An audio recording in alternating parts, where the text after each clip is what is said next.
Boker Tov, good morning. We continue with a 3-minute daily dose of Torah, looking at the first siman in the rules of Pesach, and that appears in Shulchan Aruch.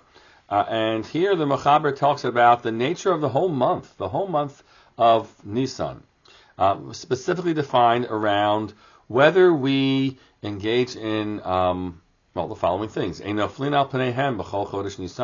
say tachanun, supplication prayers, that we otherwise would say the whole month of Nisan. That's also connected to saying that prayer. And we don't deliver the types of eulogies which they were accustomed to delivering in earlier times, which were meant to evoke great heart-wrenching experiences. Those types of espadin, we're not allowed to give those eulogies during the whole month. The Ein Misanin Bo, and we don't have fast days during this month.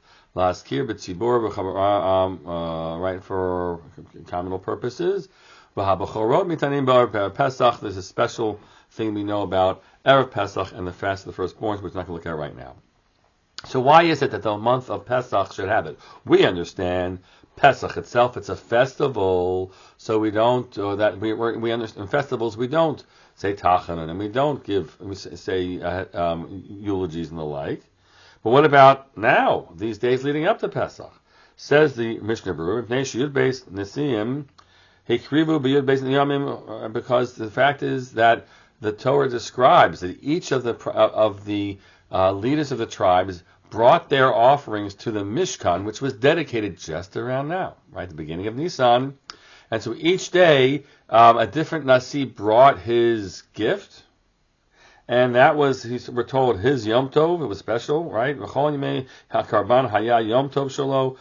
It was considered to be a great festive thing for them, which is okay, right? Just understand.